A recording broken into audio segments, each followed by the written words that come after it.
কবিতা থেকে গান আমরা অনেক শুনেছি। আজকে বন্ধুরা একটু নতুন প্রচেষ্টা, গান থেকে কবিতা কমই শোনা যায়, সেই একটা দুরূহ প্রচেষ্টা করতে চলেছি। কেমন হবে জানি না, তবে বলে রাখি গানটির গীতিকার গৌরীপ্রসন্ন মজুমদার, সুরকার সুপর্ণকান্তি ঘোষ এবং গায়ক মান্না দে। আজকের পরিবেশনা শুরু করছি। Coffee house. কফি হাউসের সেই আড্ডাটা আজ আর নেই, আজ আর নেই। কোথায় হারিয়ে গেল সোনালি বিকেলগুলো সেই, আজ আর নেই। নিখিলেশ প্যারিসে, মইদুল ঢাকাতে, নেই তারা আজ কোনো খবরে।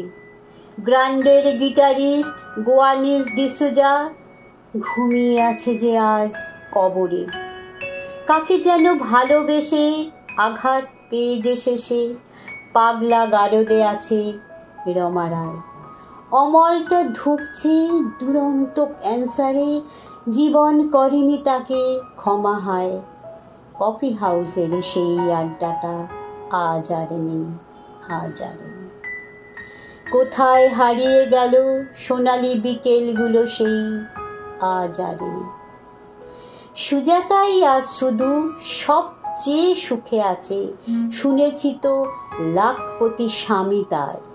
হিরে আর জহরতে আগা গোড়া মোড়া সে, গাড়ি বাড়ি সব কিছু দামি তার। আর্ট কলেজের ছেলে নিখিলেশ সান্যাল বিজ্ঞাপনের ছবি আঁকত, আর চোখ ভরা কথা নিয়ে নির্বাক শ্রোতা হয়ে ডিসুজাটা বসে শুধু থাকত। কফি হাউসের সেই আড্ডাটা আজ আর নেই, আজ আর নেই। একটা টেবিলে সেই ৩-৪ ঘন্টা চারমিনার ঠোঁটে চলত। কখনো বিষ্ণু দে, কখনো যামিনী রায়, এই নিয়ে তর্কটা চলত। রোদ ঝড় বৃষ্টিতে যেখানে যে থাকুক, কাজ সেরে ঠিক এসে জুটতাম। ৪টেতে শুরু করে জমিয়ে আড্ডা মেরে ৭:৩০টায় ঠিক উঠতাম। কফি হাউসের সেই আড্ডাটা আজ আর নেই, আজ আর নেই। কবি কবি চেহারা, কাঁধেতে ঝোলানো ব্যাগ, মুছে যাবে অমলের নামটা। একটা কবিতা তার হলো না কোথাও ছাপা, পেল না সে প্রতিভার দামটা। অফিসের সোশ্যালে, অ্যামেচার নাটকে রমা রায় অভিনয় করত। কাগজে রিপোর্টার মইদুল এসে রোজ কি লিখেছে তাই শুধু পড়ত। কফি হাউসের সেই আড্ডাটা আজ আর নেই, আজ আর নেই। কোথায় হারিয়ে গেল সোনালি বিকেলগুলো সেই, আজ আর নেই। সেই ৭ জন নেই আজ, টেবিলটা তবু আছে। ৭টা পেয়ালা আজও খালি নেই। একই সে বাগানে আজ এসেছে নতুন কুড়ি, শুধু সেই সেদিনের মালিনী।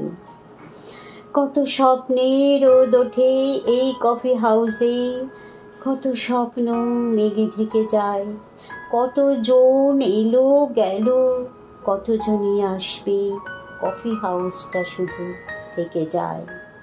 কফি হাউসের সেই আড্ডাটা আজ আর নেই, আজ আর নেই।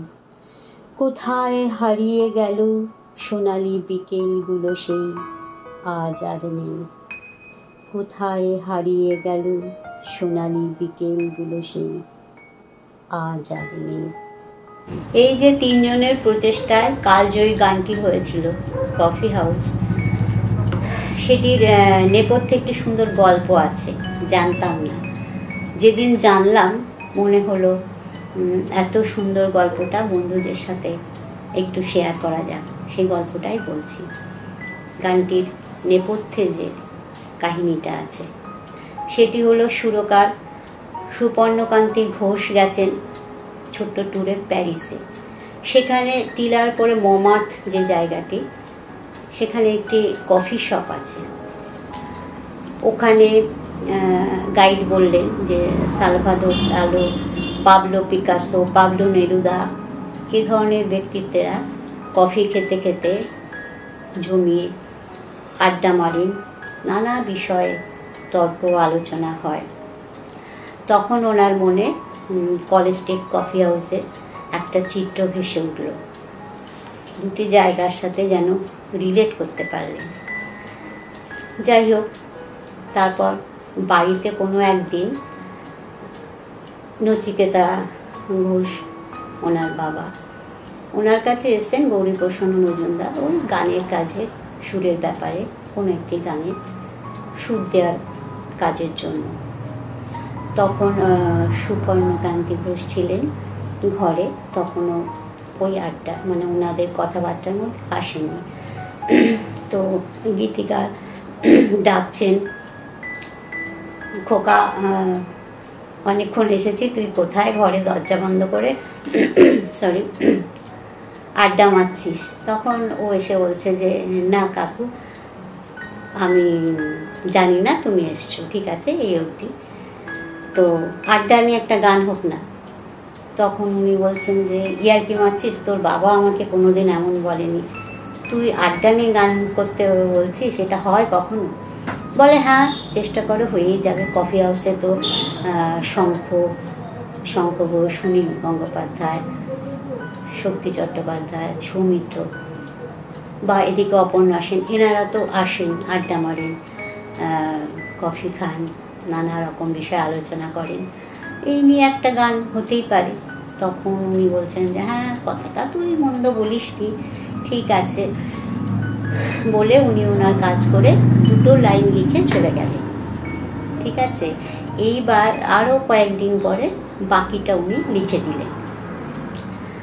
তো সুরকারে খুব পছন্দ হলো, কিন্তু শেষ অন্তরাটুকু উনি চাইছিলেন, দ্বিতীয় অন্তরা সেটা ছিল না।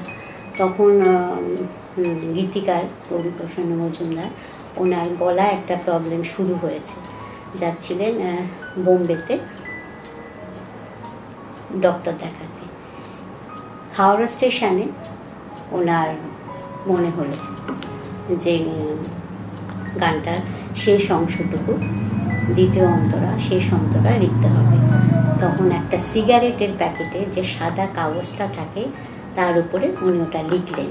লিখে স্টেশনে একজনকে ডেকে বললেন, আমি গৌরীপ্রসন্ন মজুমদার, এটা নিয়ে পূর্ব আলিপুরের পেট্রোল পাম্পের কাছে এই বাড়িতে এটা পৌঁছে দিতে হবে, অ্যাড্রেস আমি জানি না।